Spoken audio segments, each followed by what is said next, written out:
Please welcome Ian Brown after all these years. How's it going? All right, Pete. Great. How frustrating has it been sitting there in the wings waiting to get something out, get your own stuff out? How frustrating has the whole process been for you? Oh, there's been no frustration. I just made it my business this time last year. Digging in the winter '96, put your head up when it's finished with a record, so that's what I did. Yeah, because it all got very, there was a mess towards the end of the Roses became messy. It obviously began to bog you down. Did you ever think you'd actually get through that phase in your career? Well, if I'm on the 10th floor, up the road with 5 kids and I've got an old job, then I'd be worried. Yeah. I'm just making music, I'm getting paid for it, I'm going around the world, people love me world over. Yeah. I've got no worries. Everywhere you go, then, you're going to get asked, about your history. The history being, of course, the Stone Roses up until this point. Hopefully, when you establish yourself as a solo artist, then the questions will be asked there about your solo career. But how do you handle the questions when, the inevitable arrives? The thing about I don't Roses? mind, the Roses is beautiful. All about that, happened, the good outweighs it, Yeah? I could sit and have you crying, but, the Roses is beautiful. Let's leave it at that. All right. Oh, no, I'm not going to leave it from home, but, I mean, when you come out with one of the best albums ever made, you've made an album, a debut album that is up there with, Peppers, Pet Sounds, The Beach Boys, many. It is up there with those classic pop albums and will remain so for forever, won't it? I think so, yeah. Did it feel as though it was a piece of history? History doesn't really mean anything, Keep moving, Yeah, the thing's great. It stands up on its own. It's still fresh, 8, 9 years later, it's still fresh. When we made it, we wanted it to be one of those kind of things. It works. Yeah. So, out of that whole process of being in the Roses and stuff, what have you learnt now, years on? What is the most valuable lesson you were taught throughout all of that? Always follow your own instincts. Don't give someone an inch, they'll take a mile. Mm. Anything more? Is that the only lesson you've learnt through it? That's the main thing. The main thing is I'm too nice for my own good. I've given other kids things and they've not come back and give it me. Yeah. Just follow your own instincts. If you feel something, it's usually right, Do you trust the music industry? Do you trust the music business? No, it's a dirty business, I know what goes on in the business, It's now individuals, though, Now I'm with a good, set of people. The Roses, we had good people. A lot of the problems with the Roses, we had no manager. In '91, we've got no manager. We're in Hollywood, we're coming out with a new thing, we've got no manager. We're all trying to run the thing. Impossible. Business gets in the way of being creative, obviously, It's doesn't it? impossible. You need a guy there for you. When you started afresh with your own stuff, you said, the winter of '96, I'm going to knuckle down and get on with it and stuff. What was your starting point? Can you remember going into the studio for the first day thinking, right, this is me now, solo stuff, 9 o'clock start, here we go? Yeah, I'm sat down and playing my bass, and I keep playing it until I get a bass line that's flowing, that's got a flow. I'll get on my drum machine and I'll work out a pattern. I'll look through my book, I'll get some lyrics. Each and every way that I can to try and construct the thing. Just like this little plastic CD at the end, full. Yeah, each and every classic songs, yeah? Each and every way I can get to fill that up. That's what I do. All right, we're going to come back, to that in just a moment. But you picked some records today. First artist we're going to feature, choice of Ian Brown, Bob Marley. Well, Bob gets bigger every year, bigger. He does. He's never faded. He's never faded. He's increasing every year. Bigger, beautiful, untouchable. Yeah. Can you remember, first time round getting into Marley? What sort of turned you on to Marley? I think the first thing I'd have heard would have been Is This Love, '76. Yeah, it was a big hit, wasn't it? I was the second time round, I can't remember. First, I remember it was probably '76 when I was an electrician and I first heard jamming on the radio. Do you remember? I just thought, oh, blimey, that was just class. I was aware of him from '74, '75 because a mate of mine used to have his name written on his school bag. He had older brothers and that, but... What was his first big hit? I'm trying to think now. Catch a Fire. Was it No Woman No Cry? Oh yeah, No Woman No Cry was right. I remember that. I mean, that must have been... I don't remember that. Mid-70s, and then Is That Love and Jamming, and he became a big pop star for a while because he was based here in London for quite a while, wasn't he? Biggest third world superstar ever. Yeah, they do say he could have become the president of Jamaica. It was that powerful, you know. He can still become the president of the world. It's never too late. So what, you know, what other aspects of Marley, you know, turned you on to, like, you know, that whole culture, if you like? Have you ever read that book, Catch a Fire? They say that when he was a kid, Bob Marley used to read kids' poems for him. You know, people's poems. Some old ladies used to come from all over the place and he'd read poems to them, but his mother never knew. And they'd been hunting for this 5-year-old kid. Now, when he's 14, he's had a dream that someone's put a ring on his finger, and he doesn't know what it means. He's in London, and I think 75, 76, he's invited to the Ethiopian embassy. He's took into a room. The guy's opened a drawer, and he's took out the ring that Selassie had, the Lion of Judah, and he placed it on his finger. At that moment, he see that his entire life makes sense. He's had this dream from age 15, 16. Now he's watching this guy put Selassie's ring on his finger. His whole life makes sense. Interesting. Well, a selection of Ian Brown. This is Bob Marley on IQ. A selection of Ian Brown, just a fine piece of music, and like you say, his spirit and his music will live on forever and ever, and never go away. And will increase and grow as the days go on. We were just talking the first day into the studio. You were working on your own solo stuff, and you said you twiddle around with bass lines and stuff. What process do you get other people involved? Do you spend a lot of time initially on your own, and then you bring people in? Just tell us what sort of the songwriting process is like, how you go about it. I've co-written 3 or 4 tunes with Aziz Ibrahim, guitar player. So we've written those together. You know, he's strummed away, and I've sung over the top that traditional kind of way. You know, I've got the things, and I've realised I need a live kit on here. Simon Moore, great drummer. Say, yep, I'll do the thing. Comes down, plays. Where's Simon from? He's from my side. Oh yeah, what's he done in the past? Do you know? Has he played with? He's a kind of drum teacher. He's come from the church mostly. Yeah. How do you discover him? Just through mates? Yeah, whatever? Friend of a friend. Yeah. Who else is involved in that? You know, the process. There's Rennie and Manny. I've got them on a track. You know, 90% of the cake is in the preparation. The ingredients are right. Ingredients, so I'm just preparing it, and I take it in the thing, and I know roughly where it's going. Yeah. So with your pre-production then on the stuff that you actually take into the studio, how near the finished product is it? Is it structured and? Yeah, it's pretty close. A lot of it's come off 8-track. I put it onto 8-track, and then I put the 8 onto the 24. I've increased it in that way. I've pulled things out. I've left some there. Some tracks are just 8 tracks, just to give it that rough and ready feel, you know. Yeah. Well, can we play a track from the album then? We're going to play the single a bit later, and we've got some more of your selections coming on. Do you want to just have a flick through that and have a look which one we should play first in here? Let's play Nana. Nana. Can you remember getting that song together? Yeah, Nana's written by Naz Lippinson, who's ex-keyboard player for the Roses. He's woke me up in the morning about 8:30, 9 o'clock. I've got this thing, you go, na, na, na, is that daft? Na, na, na, na, na, no, that's the thing. Let's record it. Recorded it, put it down, it was done in 20 minutes. The day you got the idea? Did it that day, that morning. He's just got the thing. Na, na, na. From Ian Brown's debut album, Ian Brown's Unfinished Monkey Business. That's a track called Na Na. So it is it's quite low-fi, a lot of the production on the album, isn't it? Turn it up then. Yeah, you know what I mean. So it's quite in the production. It's fairly dirty. There's a lot of things going on. There's a lot of there's a lot stuff. of dirt there. There's a lot of noise in it. It isn't deliberately lo-fi. It's just that a lot of it's on the 8-track, and I've gone through an old desk, a Valve desk. I don't think anyone uses that equipment anymore. It's from 70s, you know, Trojan music. It gives it a certain it's got that edge, warmth, grunginess. Yeah, a bit of warmth, bit of dirt around the silence.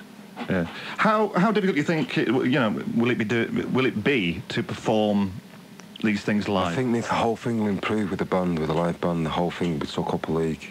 Yeah. You started to get together and jam around or anything? Yeah, I've got a band together. Like? Got a band together. I've been off some shows in June on the Mount Fuji, and I'm hoping that I can get the festivals in England, Europe, take the band out, do the thing. If it goes good, then they go for the tour. How excited are you about playing these songs live to a crowd? You must be like really. I'm keen to get on the Mount Fuji over there in Japan.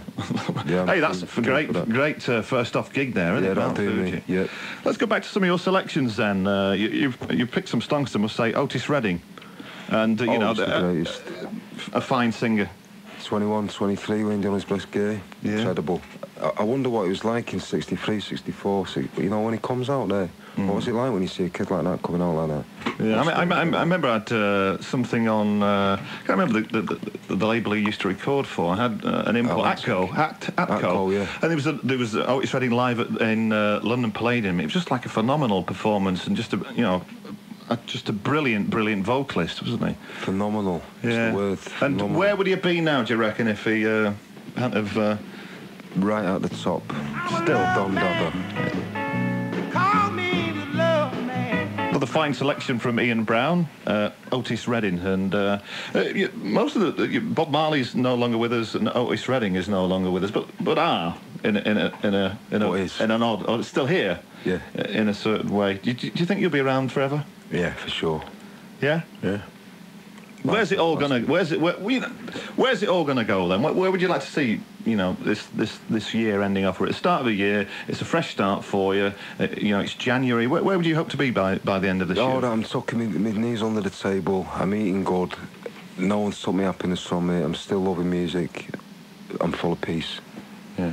What do you think of the current state of British music, American music? Is anything you're at home listening to? I know you like audio web a lot. I mean, yeah. I've just heard the new album, which is due out in August, which is a the cracker. Policeman's Skank, yeah. Yeah. Oh, the new single. Yeah. Has Martin played to that? Yeah. Do you like it? Yeah, it's great. They're great. Talk about them a lot. It's got to be there. Yeah. What other things interest you? There's always something going on. I like Sizzler from Jamaica, Everton Blender. I like Moke from London. Excuse. Dub War. Tony Tone, you know, Rascas, Wu-Tang Clan. Yeah. Well, where do you think Oasis fall into all this thing? The obvious comparisons are, you know, that you were their band that changed and made them want to pick up guitars and play and sing. They don't get on my stereo at home, but good luck to them. Yeah. I mean, how do you feel about the Liam and Ian Brown comparisons? I don't understand it because I never used to stand still on the stage. With your hands behind your back? Yeah. I used to move. Yeah. So I don't understand what they mean. He's got the same haircut and that's okay. And from Manchester, is that the only connection? From Manchester. You know, he's loved the Roses, you know. Can you believe that they've got to where they are? They deserve it, they worked hard, you know, they got a good team, time's right, you know. It's like the Smiths in the order, innit, you know. They got to a certain point and then us and the Mondays came through and I think we, you know, a lot of the work that them two bands had done, you know, for... Open the doors for other bands. Open the doors, we come through, more kids now, you know, the same with Oasis is more, so it was always heading that way, you know. Yeah. Well, what do you think now? Obviously, you still live in the north and around the Manchester area and that, but... Do you think things it's changed, hasn't it? Do you think things have changed for the better? I mean, the nightlife and the style a lot of things have changed since what 86, 87, 88 all the way. Do you think anything's changed for the better? No, I don't actually. No, it's all changed. Or is it us just harping on about the past? You think we're getting a bit looking through? We know for the fact the general atmosphere in the nightclub is completely different to 10 years ago. You know, the drugs are different for a start. Yeah. I mean, you know, we never got cocaine so rife. You know. Yeah. You know, there's still no club for most people in Manchester to go to. What, to just go there and feel safe? Yeah, just feel good, feel safe, you know, feel together, you know, a sense of community. Do you think, I mean, they all say it comes around in, you know... The whole history of Manchester is about people getting together and achieving things. Yeah. Do you actually feel about that which was tagged by the press as Manchester? Did it really exist? Because I remember at the time I thought it's not really happening. I think it was just a Tony Wilson way of, you know... It was the top of the pops, wasn't it, when 3 or 4 bands from the north were on in one episode. But there was people having, you know, people that knew each other having varying degrees of success. And I think that's what it was. You know, you had 808, bands like The High, do you remember? Yeah. New fads were seeming to get somewhere. The Inspirals had a couple of... hits, and you know, the Roses, and it was quite a healthy time, even though it probably didn't exist as Manchester or whatever. Yeah. Do you think it will get back to that again? I hope so. Yeah. You know, as we're sat here now, you know, there's 4 or 5 young kids somewhere piecing together the next thing now. Yeah. You know, all right. Kids sat somewhere that's going to destroy the thing in 4 or 5 years. Back to your album, Unfinished Monkey Business, released February the 2nd. Do you want to pick out another track to tell us about and explain it? Is it in front of you there? Oh, right, will you give it me back? There we go. Hold it. Here we go. Ice Cold Cube. Ice Cold Cube from Ian Brown's debut album, Unfinished Monkey Business, out on February the 2nd. How much are you looking forward to that day? The thing is, you know, it's going to be out in the shops and the record racks. Are you tempted to go around to HMV and just have a flick through the rack and see them all there? You know, when Love Spreads came out, I was on Oxford Road and I walked past in London and I've seen Manny and John in the shop looking at well, it's natural, isn't it? And I walked up behind 199, you Love Spreads, you know. Yeah. No, I don't bother with that, no. It's finished, you know, I like it. I think it's good enough for people to share, that's it. Yeah. Does that mean you wouldn't go home and put it on? at the moment, no? I played it, but I played it enough now. I played it just to check it's right. You know, I've got the right mixes, you know, I've done the right thing with it, that it all runs, all works. Would you sort of go through it again before you maybe go out performing live with it? Is that the only time you would probably put it back on again? I know how they go, so I'd give it to the band, and when they've heard it, you know. Yeah. So, how are things developing then for the rest of the year? You're hopefully going out in June. Are you going to tempted to do any tempted to the festivals? To get me off this rock, England, and I'm gone. Right. So that means you're not going to play any festivals here or anything? I'm hoping to get any festival here that I'm offered. Yeah. I'll take it. Well, you will get offered. I don't think there's any doubt about that. Are you fairly picky about what you would do? I just want to perform to as many people as I can. Yeah. Another selection then, Marvin Gaye. We can speak for hours about Marvin Gaye, but another guy that was cut short through a life of excess. And I mean, I've read a lot about Marvin Gaye, and I think he did lose the plot in the 70s. He went very cabaret. I actually saw him at the Apollo, you know, in his tux and his dicky bow. But what had gone before, and just a fine velvet voice, and just... He could sing 4-part harmonies. He had a falsetto and a deep voice. He was just the best. Drummer, yeah, great musician all round, jazz musician as well. Incredible how the guy was such a superstar. Now he ended up with that family in Belgium on his own. Yeah, he was standing in the pub playing darts, and they had nobody around him. Well, you mean he had to leave America because of tax reasons and stuff, wasn't it? And they said that everyone around him was on coke, and they was getting him on the coke. Well, yeah, there is to get away from that. And everything he's ever recorded, he was coked up when he did it. Well, I think that there was one stage that I think even about 2 or 3 years ago, Motown had put a tribute album to help his family out of tax problems. Still to this day, so I mean the guy's never made a penny. Criminal. Which something I can relate to. Yeah, well, I mean, well, we're always led to believe that you all took the millions and ran and never did anything else. But I wish we'd seen them. Yeah, and counted them. Well, I thought you were just adding noughts onto it at one stage. No, it sounded like that, and it could have been like that, but you know. It wasn't to be.